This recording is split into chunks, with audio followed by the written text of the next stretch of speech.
based on your official prompt and the base story you provided. That Saturday should have been simple. Monica was just supposed to drop off our son for the weekend, and I was supposed to act like I was doing fine without her, the way I had been pretending to do for a year and a half. What I did not know, standing there in my own living room with my keys still in my hand, was that by the end of that night, I was going to believe my family had found its way back to me, and by the end of the next day, I was going to feel more humiliated than I had the day she left. My name is Daniel. At the time all of this happened, I was 36, living alone in a small rental house outside Orlando, working long hours at an auto parts warehouse and trying to build a life that looked stable enough for my son, even if it did not feel that way from the inside. My son, Andrew, was 6. He was the best thing that had ever happened to me, and also the reason I could never fully untangle myself from Monica, because no matter how separated we were, no matter how careful we tried to be, there was always this line still connecting us. School schedules, doctor appointments, dropped-off jackets, birthday plans, Sunday evenings. There was always some reason to text, some reason to see each other at the door, some reason for her voice to still reach into my life like it belonged there. We had been separated for about 18 months. The separation had been her decision, not mine. That part mattered. It still mattered more than I like to admit, because if I had been the one to leave, maybe I could have told myself a story where pride protected me. But that was not what happened. She was the one who said she was unhappy, the one who said we had become roommates, the one who said she needed space to figure herself out. I had begged, argued, promised, lowered myself, tried to be more patient, more attentive, more anything. None of it changed her mind. Eventually you stop asking someone to stay, not because you are healed, but because you understand that watching a person remain out of pity is its own kind of humiliation. So I let her go. At least that is what I told people. The truth was uglier and smaller. I did not let her go, I just learned how to live in a world where she was gone. That is not the same thing. I still had habits from when we were married. I still bought the coffee brand she liked because I had gotten used to it. I still kept the extra blanket she used, folded at the foot of the bed for months before finally putting it away. Sometimes I would catch myself looking up when a car slowed outside, thinking maybe it was her before I remembered she no longer lived there. The house had changed after she left, but not enough. Some rooms felt too empty. Others felt like they were holding their breath. I dated no one. I told myself it was because I was focused on work and being a good father. That sounded respectable, cleaner, but it was not the whole truth either. The whole truth was that every woman I met felt like a reminder that the one I wanted was still the standard my mind compared everything to. I hated that about myself, and still, it remained. By then, Monica was seeing someone named Nolan. I had only met him twice, and both times were enough for me to dislike him. He had that kind of confidence some men carry, like they bought it on credit. Too smooth, too comfortable in other people's space, too casual around things that were not his. He smiled the way certain men smile when they think being charming excuses everything else. I never trusted him. I could not have explained it cleanly back then, at least not without sounding bitter. But something about him always made me feel like he treated life like a game he expected to win. So when Monica called me that Saturday afternoon and asked if I was home because she was nearby and wanted to leave Andrew with me for the night, nothing about that sounded strange. That part was normal. What was strange was her voice. She sounded tired, not physically tired, hollow tired, the kind a person gets when something has scraped the inside of them. I asked if everything was okay, and she said yes a little too quickly. Then she said they were 10 minutes away. I was standing near the sink when I heard her car pull in. Andrew came in first, the way he always did, rushing through the door like the house was half playground, half safe zone. He launched himself at me, already talking about something from school, and I picked him up and hugged him hard enough to make him laugh. Monica stepped in behind him, carrying his backpack and overnight bag, and the second I saw her face, I knew something was off. She looked beautiful because that part was automatic with her, but she also looked drained, not crying, not falling apart, just muted somehow. Her hair was tied back badly, like she had done it without looking. She had on jeans, sneakers, and a loose cream sweater. and she was wearing almost no makeup. Her eyes looked dull, the way a television screen looks right before it fully comes to life. Usually when she dropped Andrew off, she barely crossed the doorway. She would hand me his things, say whatever needed saying, kiss him on the head and leave. Efficient, controlled. That had become our rhythm. She kept a distance that was almost professional, and I had learned to work within it because I had no choice. But that day she did something she had not done in months. She walked inside. Not one step, not a polite lean. She actually came in, closed the door behind her, and stood in the kitchen like she was trying to remember what it felt like to be there. I asked, "Did something happen?" She kept her eyes on the counter for a second and said, "No, nothing. I'm just tired." It was not convincing. She knew it, I knew it, but I also knew better than to push too hard too fast. Monica had a way of hardening when she felt cornered, so I let it sit. Andrew ran off to his room with the kind of confidence only a child has, as if separation agreements and divided weekends meant nothing because both places still belonged to him. Monica watched him disappear down the hallway, then looked at me and asked almost awkwardly, "Do you still have coffee?" For a second I just stared at her. "Yeah," I said. "Of course." She gave a small shrug. "Can I make some?" That was when the unease sharpened, because this was not just unusual. This was wrong in a way that meant something had shifted outside my knowledge.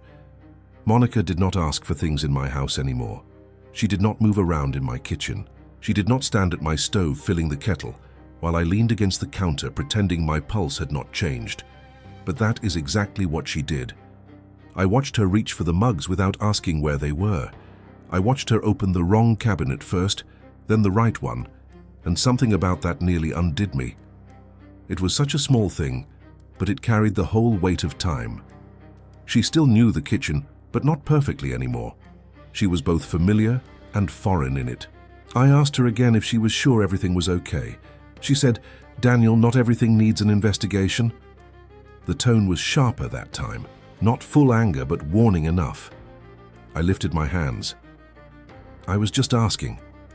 She nodded once like she regretted snapping, but she did not apologize.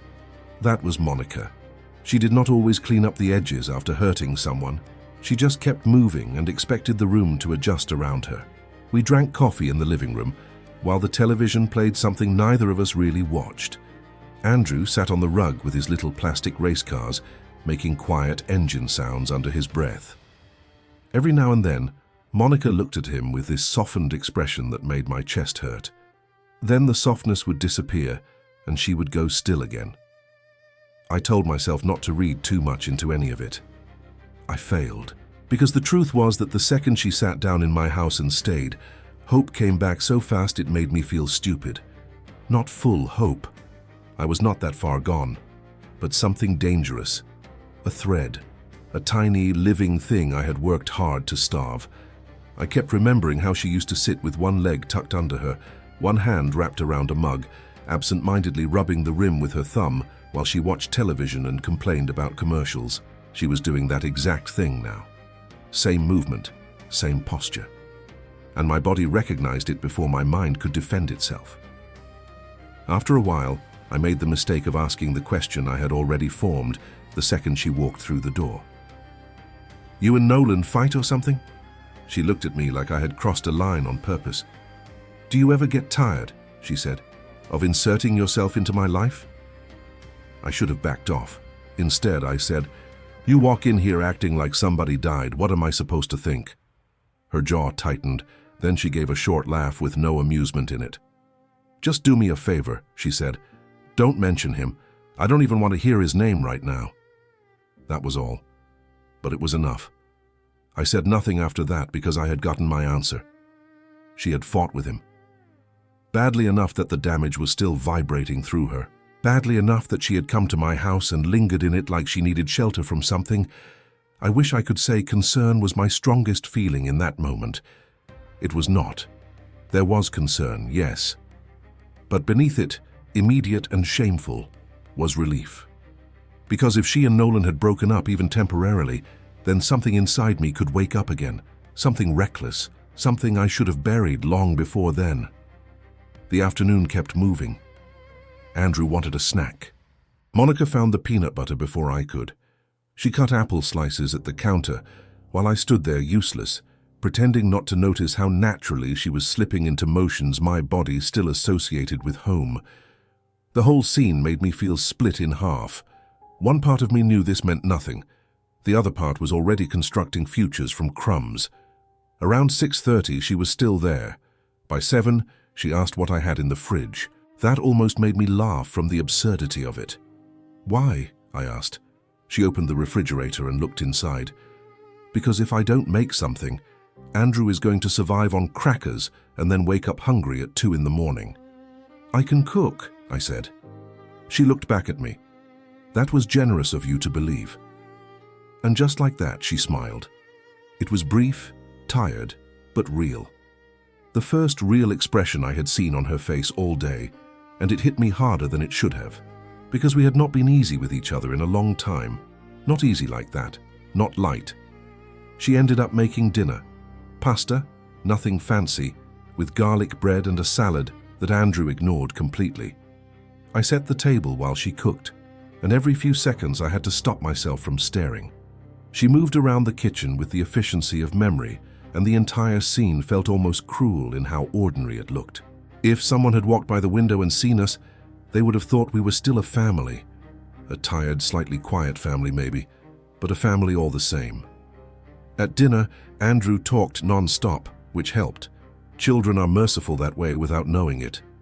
He filled the space with school stories and nonsense observations, and a long explanation about why his friend Matteo was wrong about sharks. Monica laughed in all the right places.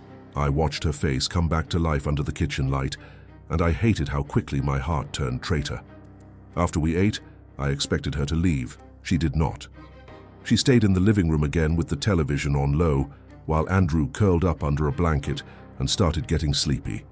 I sat in the armchair across from the couch, pretending I was watching some crime show, while really listening to every shift in her breathing. At around 9:30, she looked over at me and said carefully, like she was asking for something bigger than it sounded, "Do you mind if I sleep here tonight? I can stay in Andrew's room." My answer came too fast. "Of course. Yeah, absolutely." She nodded like she had expected me to say yes, and still felt awkward about needing it. Then she asked if I had a towel she could use and maybe a t-shirt to sleep in. I went to the hallway closet for the towel and to my bedroom for the shirt. I chose an old grey one, soft from years of washing. When I handed it to her, our fingers touched for half a second, nothing dramatic, but enough to send that same stupid hope flashing again through my chest. She thanked me and went to shower. The second the bathroom door closed and the shower turned on, my mind betrayed me in every possible direction. I stood in the kitchen rinsing plates that were already clean enough and listened to the water hit the tile. The house felt too small. Every room suddenly held awareness. I kept picturing her in there under the spray, using my towel, changing into my shirt, and I hated myself for how much that meant to me. We had shared years together. A body should not turn memory into emergency like that after so much time, but mine did. I dried my hands and sat in the living room with the television on, volume low, pretending to care about anything except the sound behind the bathroom wall. Andrew had already fallen asleep, sprawled sideways on the couch, one sock half off. I covered him with the blanket and stayed still. When Monica came out, hair damp, wearing my shirt and nothing visible beneath it except bare legs and the outline of sleep shorts, I forgot how to speak for a second. She looked softer that way, less defended, not seductive on purpose. That was the danger. If she had been trying, maybe it would have felt easier to resist. But there was no performance in it. She just looked like someone who used to belong in my house and had somehow stepped back into the shape of that life for one impossible evening. She smiled faintly at Andrew sleeping on the couch, then touched my shoulder lightly and said, "I'm going to move him." I got up immediately. "I'll help." Together we carried him down the hallway to his room, and even that was too much for me. The small domestic choreography of it, her lifting his legs while I carried his shoulders, both of us whispering, both of us moving carefully in the dark. It felt like muscle memory from a marriage I had not finished grieving. Once Andrew was tucked in, Monica sat on the edge of his bed for a moment watching him. Then she looked up at me and said quietly, "Thank you." For what? For not making today harder. That should have warned me, because the way she said it made it sound like she knew she was bringing something unstable into my house, like she knew I was absorbing the weight of whatever had happened and choosing not to force it into words. I leaned against the doorframe and said, "You know you don't have to do this alone, right?" She gave me a tired look. Everybody says that until they find out what this actually is. Then she stood, brushed past me and went to Andrew's dresser to pull out the spare blanket he kept there. A few seconds later, she changed her mind, looked at the hallway, then back at me. "Actually," she said, "I'm not even tired." She walked past me again toward the living room. I stayed where I was for a second too long, staring at the empty doorway, because my whole body had just registered something my mind was still trying to decode. Monica did not want to sleep. Monica wanted not to be alone. When I went back out, she was on the couch with the television on again. The house was dark except for the blue light from the screen and the lamp near the bookshelf. It was close to 1 in the morning by then. She had one leg folded under her and her arms wrapped around a throw pillow. "You lost sleep too?" I asked.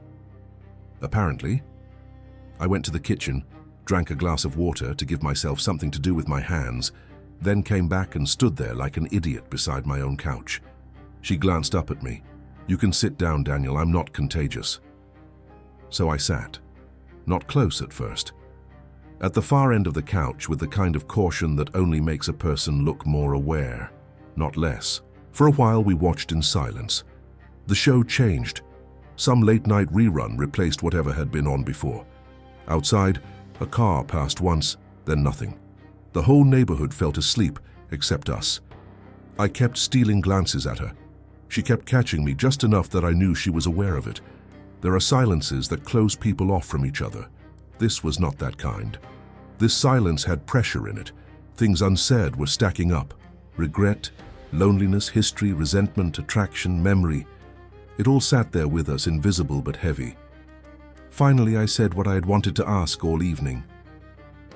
"I know you don't want to talk about him, but can I at least know what happened?" Monica stared at the television for a long second before answering. "I found out he lied to me." My chest tightened. "About what?" "He told me he went fishing with friends last weekend." She let out a short breath through her nose. "He was at the beach the whole time. There were women there." I turned toward her fully. "How did you find out?" "One of the girlfriends of one of the guys called me. Apparently she thought I already knew. I didn't." She laughed once, bitter and low. "So that was fun." I could hear the humiliation inside her voice, and despite everything else I still hated that someone had made her feel that way. That part of loving somebody does not leave just because they leave you. "That's not small," I said. "No," she said, "it isn't." She hugged the pillow tighter. "And then when I confronted him," she continued, "he acted like I was overreacting. Like the problem was that I found out, not that he lied." That sounded like Nolan, exactly like him. I said, "Did you break up with him?" She looked at me then, really looked, and there was something raw in her face. "What do you think?" I held her gaze. "I think if you're here at 1 in the morning wearing my shirt, things probably went badly." That got another brief smile out of her, and this one was sadder. "I told him I didn't want to see him," she said. "I told him not to call me. I told him I was done." The word "done" landed in me like a lit match. I tried not to let my voice reveal too much when I said, "Then I think you did the right thing. Trust matters." She looked down at her hands and said almost too quietly, "You never lied to me." I did not answer right away because I knew exactly how dangerous that sentence was. "No," I said finally, "I didn't." Another long silence. Then she asked, "Do you ever regret it?" "Regret what?" "Us. The way things ended. The fact that I left." I almost laughed because it was such an impossible question. Regret was the ground I had been standing on for a year and a half. "You know I didn't want you to go," I said. "I know." I fought for us. I know that too. Then why are you asking? Because I wanted to make her say it. I wanted her to reach whatever place she had come close to and not back away from it. If she was going to open the past, I wanted her to do it with both hands.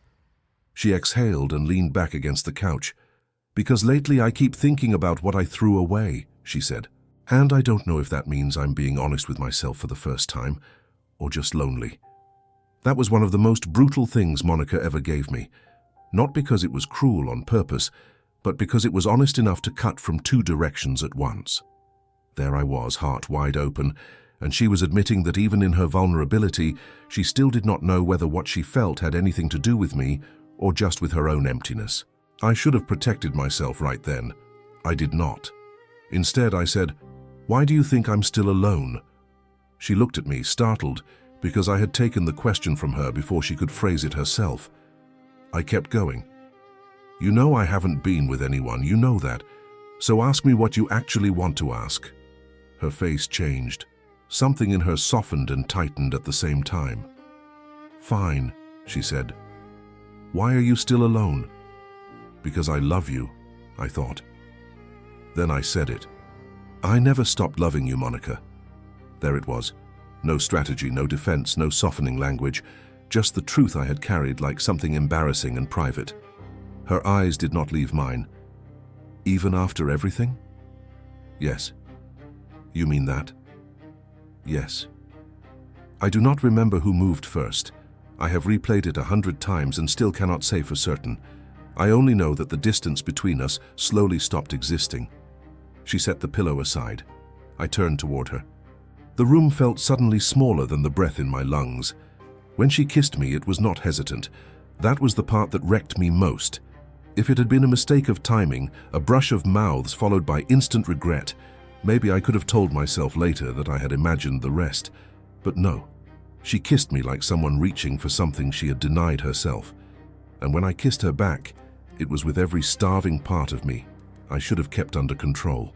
One kiss became several, then hands, then the collapse of all the discipline I had built to survive her absence. I remember standing up too fast. I remember the couch shifting. I remember the soft noise she made when I touched the back of her neck. I remember pulling away just long enough to glance down the hallway toward Andrew's room, because even in that moment, there was still the practical fear of being caught by our child, half awake and confused. She knew what I was thinking because she whispered, almost breathless, "Not here." So I took her hand and led her to the bedroom we once shared. I had not thought of it as our room in a long time. It had become mine by force, by paperwork, by reality. But the second she crossed that doorway with me, the room recovered old meaning so quickly, it made my chest ache. There are things I could describe in detail about what happened next, but the truth of it matters more than the mechanics. We made love like two people trying to reach through time. That is the closest I can come to saying it honestly. It was not casual, not careless, not some rebound collision built from loneliness alone. It felt mutual, full, fierce, in that quiet way intimacy sometimes is when history does most of the talking. She was wearing my t-shirt one minute and not the next. My hands knew her body with a familiarity that startled me, and yet there were new hesitations too, little pauses where separation had introduced shyness into places marriage used to make effortless. We moved through both. Every kiss felt like proof of something I had wanted back for too long. Every time she held on to me, I let myself believe maybe this was not just grief and exhaustion colliding. Maybe this was recognition. Maybe she had come home in ways neither of us had planned to say out loud yet. Afterwards, she fell asleep with her head on my chest, the way she used to years before. And that almost broke me more than anything else had. Because it was such a specific kind of closeness, the kind people do when their bodies trust each other, even after their minds have made a mess of things. But I did not sleep. She did. I lay there in the dark, listening to her breathing and staring at the ceiling like a man afraid to move in case reality noticed him and corrected the scene. Every few minutes, I looked down at her, just to make sure she was still there. I touched her hair, once very lightly, almost not touching at all. The room smelled like soap, skin, cotton, and the faint trace of the shampoo she had always used. The same one, apparently. That detail alone could have ruined me. I kept thinking, this is happening, this is real. Then immediately after I would think, don't be stupid, because I knew enough to know one night does not erase 18 months. One confession does not rebuild a marriage. One fight with another man does not turn the past into something clean and reversible. But hope is not a reasonable thing. Once it enters the room, it does not care about evidence. Somewhere around dawn, I slept for maybe an hour.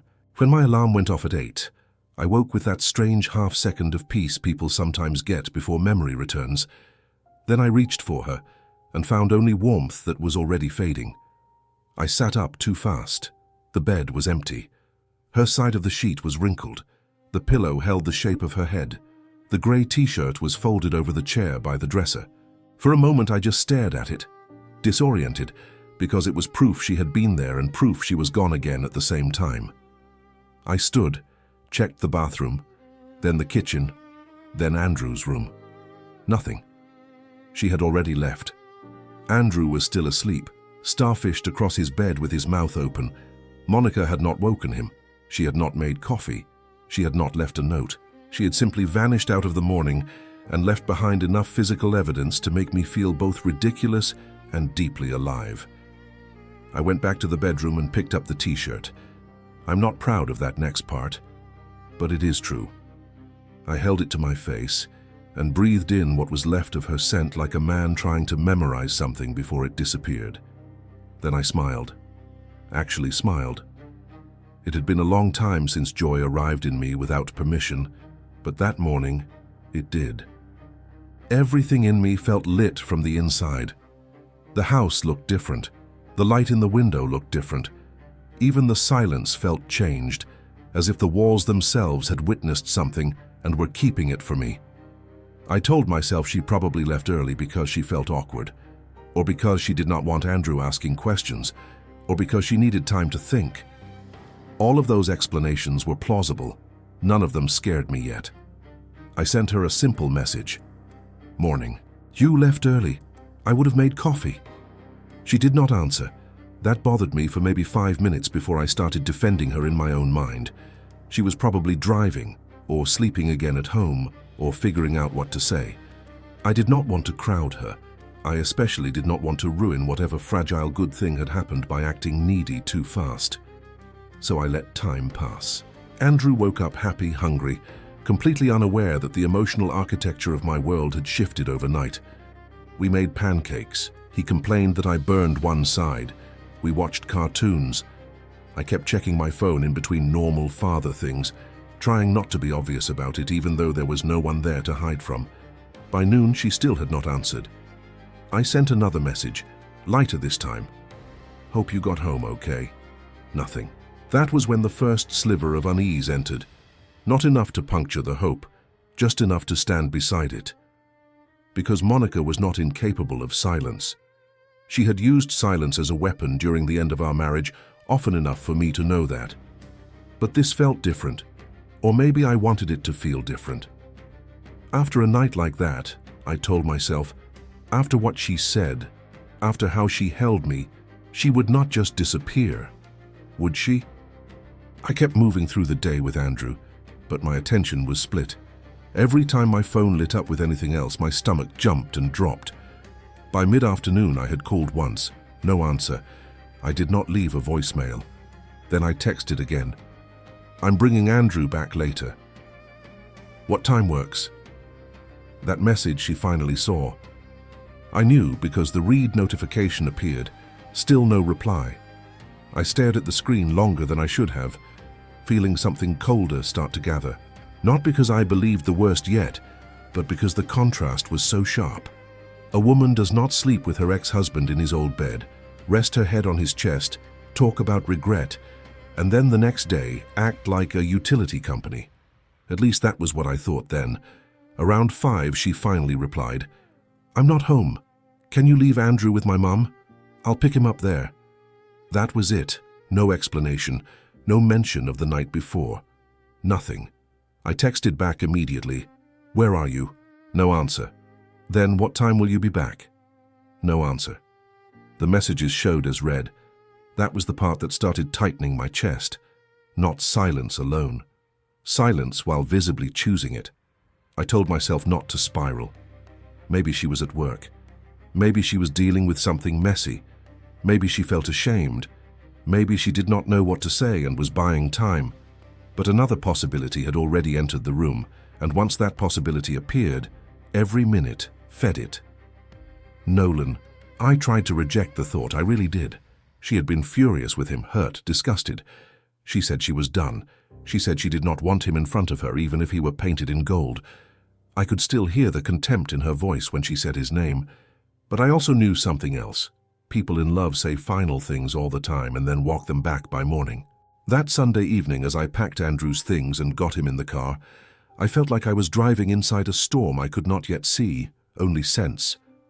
The house that had felt full of possibility that morning now felt like a place where I had maybe misread everything. The bed was made again. The t-shirt was folded in my drawer. The physical evidence was gone, but the emotional evidence was everywhere. When we pulled up outside her mother's house, the sky was turning that blue-gray color Florida gets right before dark. Her mother opened the door with the same surprised expression she always wore around me, like she could never quite decide whether to treat me as family or leftover damage. She liked me well enough, I think, or at least she disliked the way Monica and I ended more than she disliked me. I asked casually whether Monica had been by earlier. Her mother said no, not that day. In fact, she added, she had not spoken to Monica much at all that week. That should have meant nothing. But in the state I was in, every detail felt loaded. I kissed Andrew goodbye and told him to behave for Grandma. He ran inside with the total emotional resilience of a child who assumes the adults around him know what they are doing. I was halfway back to my car when headlights turned into the driveway. Monica. And the second I saw her face through the windshield, something inside me went cold, because she did not look like the woman who had sat broken on my couch the night before.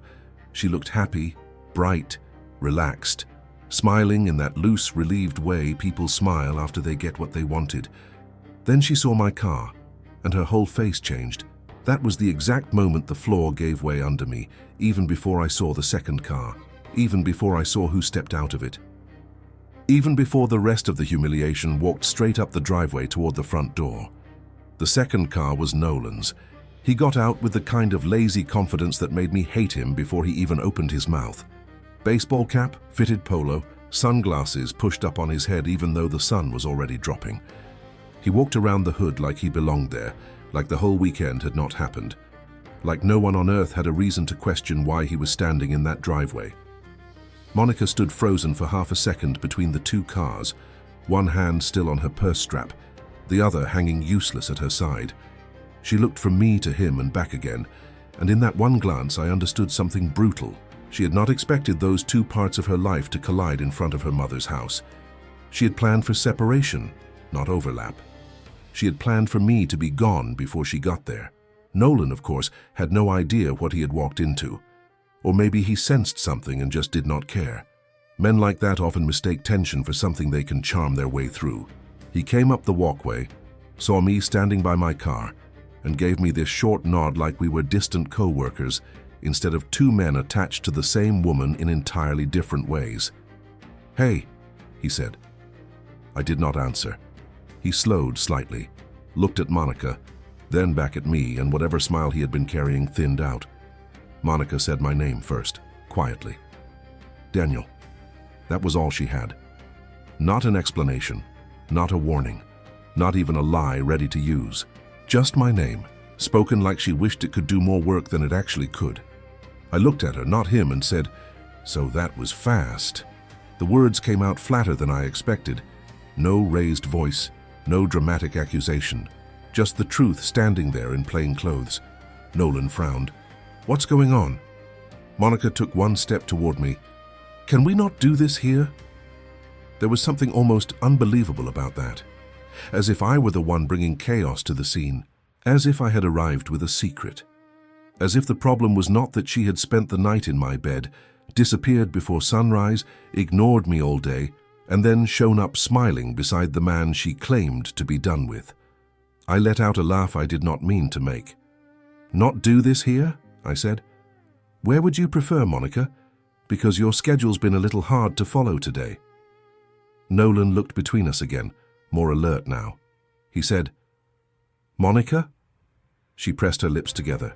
For 1 second I saw anger flash across her face, not because she was innocent and being attacked, but because she was cornered and hated it. That mattered. It mattered because if she had looked guilty, maybe I would have softened. If she had looked broken, maybe I would have turned away and spared us all. But what I saw instead was irritation that the timing had gone wrong. That did something permanent to me. I said, Tell him. Her eyes snapped back to mine. Daniel. No. Tell him. Nolan took a step closer. Tell me what? Monica looked like she wanted the ground to open beneath her. She glanced toward her mother's front door, maybe hoping nobody was watching. Too late for that. The curtain in the front window moved. Of course it did. Families always know when disaster is standing in the driveway. I should have left. That would have been the dignified thing, the contained thing. Kiss my son goodbye, get in the car, drive off, and let her sort out her own lies. But I had spent the whole day with my heart pulled open by hope, and now I was standing there staring at the shape of my humiliation, while the man she claimed to despise adjusted his watch and waited for the plot to catch up to him. So I stayed. I looked directly at Nolan and said, She spent last night at my house. That was it. Clean. No extra detail. I did not need any. His face changed instantly. Not dramatic shock. Something uglier. Calculation first, then disbelief, then the sharp hit of wounded male ego. He looked at Monica. What's he talking about? She shook her head once, too fast. Nolan, please. What is he talking about? I almost pitied her in that moment. Almost. Because now the problem she had tried to keep separated was standing in front of her, demanding the same thing from two sides. Truth. But pity was not strong enough to survive what she had done. She came over yesterday, I said. Dropped Andrew off, stayed all day, said you lied to her, said she was done with you. Daniel, she snapped, real anger this time. But I was past stopping. She made dinner, stayed the night, slept in my bed, then disappeared before I woke up and spent the whole day ignoring me. Nolan went very still. There is a specific kind of silence that happens when a person has just had their pride split open in public. It is not empty. It hums. Monica's mother opened the front door then, probably because pretending not to hear had become impossible. Andrew was behind her, peeking around her hip, and the second I saw him, I hated the whole scene. Hated myself for being part of it. Hated Monica for forcing it into daylight, where our son could feel something was wrong even if he did not understand what. Her mother said sharply, Andrew, inside. Then to us, all of you need to lower your voices. We were not even shouting yet. That was the worst part. The damage was happening at conversational volume. Nolan looked like he wanted to hit something. Maybe me, maybe a wall, maybe his own reflection. But men like him do not always swing first when they do not know which version of the story will make them look strongest. He looked at Monica again. Did you sleep with him? She opened her mouth, then closed it. That hesitation answered the question more completely than words ever could. Nolan laughed once under his breath, furious and disbelieving. Wow, Monica said. We were broken up. He stared at her. For one day. You lied to me. And your solution was to go sleep with your ex-husband. She flinched at the phrase ex-husband, like it cheapened something she had not expected to sound cheap. I stood there feeling my own anger splitting in two directions. Part of me wanted Nolan humiliated because he deserved it. Part of me wanted him gone so I could ask Monica what any of last night had actually meant. But underneath both of those was something worse, something I did not want to name. Fear. Because already, even before the scene fully unfolded, I could feel the possibility that I had not been chosen. I had been used. There is a difference, and the body knows it before the mind agrees. Nolan dragged a hand over his mouth and looked at me. You knew about me. Yes. And you still did it. I gave him the coldest answer I had in me. You still lied first. His eyes narrowed. That makes you feel noble. No, I said. It makes you irrelevant. That one landed. I saw it. His whole expression hardened. Monica turned to me with fury now. "Can you stop?" I looked at her and finally said the one thing that had been burning through me since I saw the two of them arrive together. "Why are you smiling?" That caught her off guard. "What? You were smiling when you pulled up. You looked happy." My voice stayed level, which somehow made it worse. "After last night, after everything you said, you looked happy getting out of the car with him." For the first time, she had no quick defense. Nolan caught that too. He said, "What exactly did she say?" Monica said his name like a warning. He stepped toward her. "No, I want to hear it now." I could have kept going, could have repeated every word she said on my couch, could have told him how she talked about lies, trust, regret, mistakes, loneliness, could have told him she wore my shirt and held my face in both hands and kissed me like she had been starving, could have burned every bridge in sight. I did not, because Andrew was 10 feet away inside that house, because her mother was standing there with her face pulled tight in shame, because somewhere inside all my rage there was still one boundary I would not cross. I would not turn the ugliest night of my life into a full public spectacle with our son close enough to hear pieces of it later. That was my limit. I said, "Ask her yourself." Then I got in my car and left. I do not remember the first 2 turns on the drive back. I remember gripping the steering wheel hard enough that my fingers hurt later. I remember making one wrong turn, even though I had driven that route 100 times. I remember stopping at a red light and realizing my chest felt tight in a way that made breathing seem stupidly manual. Humiliation does not arrive cleanly.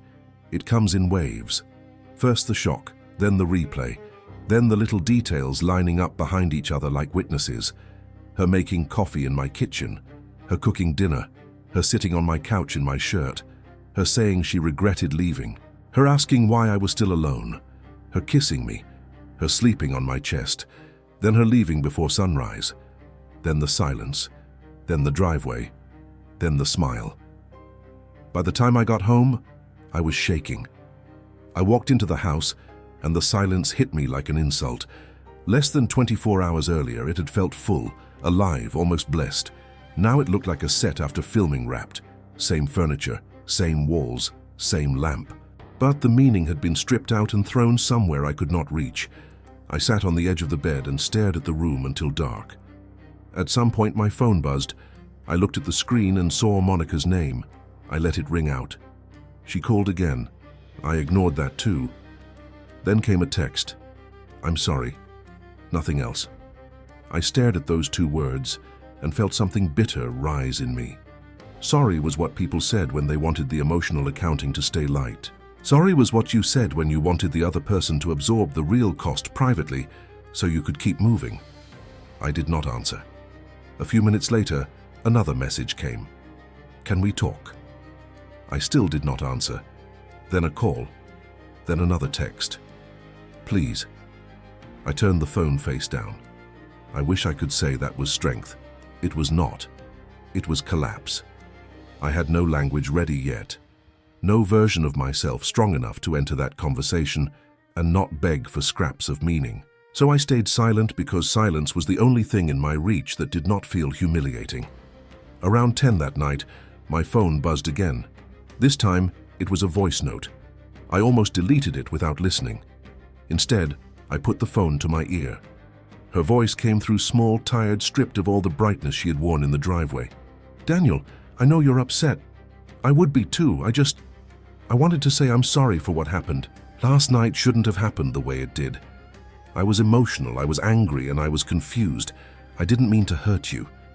Nolan and I talked today and we're trying to work things out. I know that probably makes you hate me right now, and maybe you should. But I never wanted to mess with your feelings, please believe that." Then the message ended. I listened to it twice, not because I needed clarity, because I could not quite believe how cleanly she had done it. In less than a minute, she managed to reduce one of the most meaningful nights of my life to confusion, emotion, and collateral damage. I did not throw anything, did not yell, did not punch a wall. That would have at least been a shape for the pain. Instead, I sat there very still. Because what destroys you fastest is not always cruelty. Sometimes it is being told that what felt life-changing to you was situational to someone else. The next morning, I had to get up and go to work. That was its own kind of violence. The warehouse was loud, hot, full of forklift beeps, cardboard dust, and men talking about completely ordinary things in voices that suggested life still made sense. I moved boxes, scanned inventory, answered questions, all while my mind kept jumping back to that driveway and stitching new meanings onto old moments. Maybe she came over because she wanted comfort, not me. Maybe every soft thing she said was real for that hour, and still not real enough to survive daylight. Maybe she meant it when she said she regretted leaving, but only in the way people regret losing a version of themselves, not the actual person attached to it. Maybe she wanted to feel chosen after being lied to, and I happened to be the nearest safe mirror. That last thought stayed, because it fit too much. At lunch, I sat in my truck and finally texted her back. "Don't call me unless it's about Andrew," she replied almost immediately. "I understand." Then another message. "I'm truly sorry." I deleted the thread. For the next week, we communicated only about our son. Pickup times, school forms, a mild fever on Wednesday, a lost lunchbox, the kind of practical co-parenting language people use when they need the function of each other but cannot afford the truth. She acted careful. I acted colder than I felt. Nolan apparently stayed in the picture. I knew because Andrew mentioned him the following weekend in that accidental way children do, saying Nolan had taken him to get ice cream and let him pick a toy car. I had to walk into the bathroom after that and stand with both hands on the sink until the worst of it passed. It was not jealousy alone, it was replacement. That is the part nobody tells you about. It is one thing to lose your wife. Another thing entirely to watch another man start touching the edges of your child's life while you are still trying to understand where the marriage actually died. Monica and I did not speak about that night again for almost 3 weeks. Then one Thursday evening she came to pick Andrew up from my place, and when he ran back inside because he forgot his backpack, she looked at me and said, "Can we please not keep doing this forever?" I knew exactly what she meant. The politeness, the coldness, the refusal to look at each other for more than necessary. I said, "Doing what?" She crossed her arms, "Acting like I'm some monster." I stared at her. That sentence did more to clarify her character than anything else could have, because nowhere in it was the question of what she had done to me, only how my reaction made her feel. I said, "Monica, you slept with me on Saturday, ignored me Sunday, then showed up with him smiling. So forgive me if I'm not warm yet." Her eyes flashed. "I said I was sorry. You also said you never meant to mess with my feelings." "I didn't," I laughed once. "Then what exactly did you think was going to happen?" Her face changed then, not into guilt exactly, but into strain, like she was tired of being held inside consequences she did not want to sit with. "I was hurt," she said. "I was angry. I came there because I felt safe. One thing led to another." "No," I said quietly. "Several things led to another. You told me you regretted leaving. You asked why I was still alone. You kissed me back. You slept in my bed. None of that is one thing." Her mouth tightened. I kept going because once I started, I could not stop. "You don't get to act like that night fell out of the sky. You built it with me. And then, when daylight came, you went back to whatever version of your life was most convenient." That landed. I saw it in her throat before I saw it in her face. She looked away and said, "You think I planned it? I think you didn't care enough to think past yourself." That was the first sentence that made her eyes fill. Part of me felt satisfaction. Part of me hated that satisfaction existed at all. Andrew came back out then, backpack half open, and the moment died where it stood. Monica took him by the hand, told me she'd text me about school drop-off Monday, and left without another word. That should have been the end of it. It was not. Because about a month later, Nolan showed up at my house, alone. It was a Tuesday evening just after 8. Andrew was with Monica, and I was in the kitchen making a sandwich when I heard a knock. I opened the door expecting maybe a delivery I had forgotten about. Instead, there he was, standing on my porch with both hands in his pockets, like he was trying to look relaxed and failing. For 1 second, I considered closing the door in his face. "What do you want?" He glanced past me into the house like he was checking whether anyone else was there. "Can we talk?" "No." He let out a breath. "Look, I'm not here to fight. That makes one of us." He nodded like he expected the hostility. Then he said something I did not expect at all. "She's still texting you, isn't she?" That pulled me up short. I frowned. "What?" He looked exhausted now, different from the driveway version of him. Less polished, less certain. There were shadows under his eyes, and his usual smugness had cracks in it. "She's been weird for weeks," he said. "Pulling away, acting distracted, snapping at me, and every time your name comes up, she gets defensive." I said nothing. That silence gave him enough. He laughed once without humor and rubbed the back of his neck. "Yeah, okay. That tells me enough." The truth was, Monica had texted me more than necessary in the prior 2 weeks. Not openly inappropriate, nothing explicit, but more than required for co-parenting. A picture Andrew drew in school when she could have waited until pickup. A question about a dentist form she already knew the answer to. A memory about a restaurant we used to go to because she happened to pass it. Little stray threads. Nothing I had fully taken hold of, but enough to notice, and I had not encouraged them much. That mattered to me then. It still matters now, because whatever I was guilty of that weekend, I was not going to become the man waiting in the shadows while she figured out which branch to stand on. I knew too well what that role cost. Nolan said, "Did something keep happening after that night?" "No." He studied me. Then, to my complete surprise, he believed me. Maybe because there was nothing performative in my answer. Maybe because he had already seen enough of her uncertainty to know the larger problem did not require ongoing betrayal to exist. Once doubt enters a relationship, it does not need a daily affair to keep breathing. Sometimes one night is enough to poison everything around it. He looked out at the street and said, "I shouldn't have lied to her." "No," I said. "You shouldn't have." "I know." That was the second surprise, hearing any version of accountability from him at all. He went on. "It wasn't what she thinks, not exactly. There were women there, but it wasn't. It doesn't matter, I lied, that was enough." He looked back at me. "But she came to you. That matters too."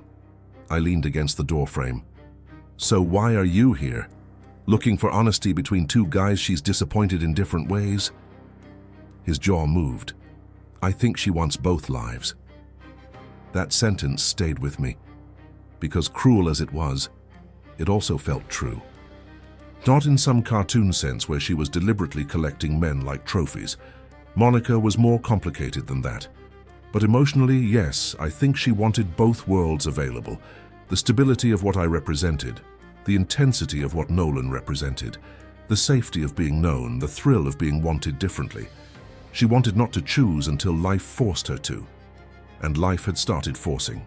I said, "Then stop making me part of whatever competition you think this is." He nodded slowly. "Fair enough." He turned to go, then paused and said, "For what it's worth, she doesn't look happy either." I almost said good. Instead, I said nothing. After he left, I sat alone in the kitchen for a long time, thinking about how pathetic the whole thing had become. My ex-wife had managed to create a situation where the man she betrayed and the man she went back to were now accidentally sharing a clearer view of her than she was willing to have of herself. That should have made me feel superior. It did not. It made me feel tired. The real turn happened in November. There was a school Thanksgiving event for the kids, little crafts and paper turkeys and a classroom lunch where parents were encouraged to come if they could. Monica and I both went because Andrew wanted us there. We had done a few school things together before without issue, but by then there was a stiffness between us that never fully left. She arrived late. Nolan was not with her. I noticed that immediately and hated that I noticed. Andrew was thrilled to see both of us and spent 15 straight minutes dragging us around the classroom to show us every badly cut construction paper feather he had taped onto something. Monica smiled, crouched beside him, took photos, laughed in all the right places. Looking at her, Nobody would have guessed she had detonated half the emotional trust in her life and then tried to live around the crater. At one point, Andrew ran off to show his teacher something, and Monica and I ended up standing beside the same tiny table covered in glue sticks and crayons. She said, without looking at me, "Nolan and I broke up." I kept my face still. "When?" "2 weeks ago." I nodded once. "Okay." She finally looked at me then, and there was hurt in her expression. "Okay. What do you want me to say?" She opened her mouth, then shut it. The children around us were shrieking over paper plates and juice boxes. It was the wrong place for any real conversation, which I think is partly why she started it there. Public settings make people feel safer. Less room for intensity, less room for truth to get too loud. She said, "I thought maybe you'd ask if I was all right." I looked at her and said, "Were you worried if I was all right?" That hit exactly where I meant it to. She looked away first. The truth was, part of me wanted to ask. Part of me always would. But wanting to and doing it were no longer the same. Care without boundaries had already cost me enough. A few days later, she texted asking if we could talk after I dropped Andrew off Sunday evening. I stared at the message for a long time. Then I wrote back, "About what?" She replied, "Everything we never actually dealt with." That Sunday, after Andrew ran inside her place, we stood in her kitchen facing each other like strangers with shared history. The apartment was neat, almost aggressively so. No Nolan in sight, no extra shoes by the door, no male jacket on a chair. Just Monica, the hum of the refrigerator, and a version of the conversation that had been rotting between us for months. She said, "I was unhappy before I ever met Nolan." "I know. I'm not blaming you for everything. You did for a while." She accepted that with a small nod. Then she said, "When I left, I thought I was choosing honesty. I thought staying in a marriage I wasn't sure about would be crueler than leaving." I said nothing. Then Nolan happened, and for a while it felt easier to believe the problem had been us. That if I felt alive with someone else, then leaving must have been right. She leaned against the counter and crossed her arms tightly, as if cold. "But when he lied to me, I came to your house because I needed somewhere my body could stop bracing. Somewhere familiar. Somewhere I knew I wouldn't be humiliated more." There it was. Not a romantic declaration, a confession of function. I was shelter. I was safety. I was where she ran when the shinier thing cut her. It hurt, but at least it was honest. She went on. "And when I was there with you, I remembered everything that was good. Not just comfortable, good, real. I wasn't faking that. I believed her. That was the problem. I believed her. I also believed that it still was not enough." "I know," I said. Tears gathered in her eyes. "Then why are you looking at me like there's nothing left?" Because I had finally learned the difference between love and selection. Because being deeply known is not the same as being chosen. Because I had spent months understanding that a woman can cry in your arms, sleep in your bed, tell you she regrets leaving, and still not truly move toward you. I said, because whatever you felt that night, it still wasn't enough to make you honest the next morning. She closed her eyes. When she opened them, she looked smaller somehow. I was ashamed. I know. I didn't know what I wanted. I know that too. Do you hate me? That question sat between us for several seconds. No, I said. That would be easier. She cried then, quietly. No dramatic collapse. Just tears. She seemed too tired to stop. I let them happen without stepping in to rescue her. That was new for me. Old Daniel would have crossed the room, touched her shoulder, told her it was okay before she earned okay. But grief finally teaches some people discipline. I loved you, she said. The past tense hit like a slap, even though maybe it was the most truthful thing she could have said. I answered carefully. I know you did. She looked at me through tears. Part of me still does. And there at last was the cleanest version of the whole tragedy. Part of me still does. Not I choose you, not I was wrong, not let's repair what I broke. Just part. A divided feeling arriving too late, still asking to be treated like enough. It was not enough. I said, that's the problem, Monica. I can't build a life on your fractions." She covered her mouth and started crying harder. It would make a prettier story if that were the moment she realized everything. Begged for another chance, and I got to walk away with calm, cinematic dignity while she finally understood my value. That is not what happened. What happened was quieter and more final. She cried. I stayed. We talked for almost an hour about marriage, resentment, timing, loneliness, all the things people drag around until they become heavier than love. We admitted things we should have said before the divorce. I apologized for where I had shut down during the last year of our marriage. She apologized for leaving emotionally long before she left physically. We were more honest in that kitchen than we had been in a very long time. And at the end of it, nothing got rebuilt. Because honesty is not always a bridge. Sometimes it is just light on the wreckage. When I left that night, she walked me to the door and said, "I do miss you." I believed that too. Then I said, "Missing me isn't the same as wanting to come back and do the hard part." She did not argue. That was how I knew we were finally seeing the same truth. After that, something changed in me for real. Not instantly. Healing rarely gives you a dramatic soundtrack, but the orientation changed. I stopped checking for hidden meaning in her texts, stopped wondering if every soft moment meant a door reopening, stopped narrating my life as if I were one conversation away from getting my family back.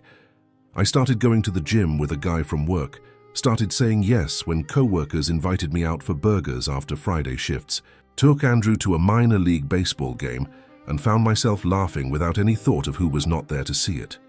Small things. Ordinary things. But ordinary is where most real recovery lives. Months later, I met someone. Not in a grand way. Her name was Rachel, and she worked at a physical therapy office near the warehouse. We kept ending up in the same line at a deli a few blocks away. First small talk, then longer conversations, then coffee that was actually coffee and not a disguised emotional emergency. I did not tell Monica right away. It was none of her business until it affected Andrew. When I eventually did mention that I was seeing someone, her face went very still in a way I recognized. Not because she wanted me back, because she was realizing, maybe for the first time, that the version of me she could always return to emotionally was no longer sitting untouched in storage. That was not revenge. It was reality. And reality, when it finally arrives, is often colder than revenge and more useful. The last truly significant moment between Monica and me happened almost a year after that weekend. Andrew had a school music thing, and we were both there, sitting a few seats apart in the auditorium. He was on stage in a crooked paper hat, singing too loudly and half a beat late, and he was perfect. At one point, all the parents laughed because one of the kids forgot the words and just moved his mouth silently for 20 seconds. Monica laughed too, and without thinking I looked over at her. She looked back. There was no hunger in it anymore, no unfinished thread pulling at my ribs.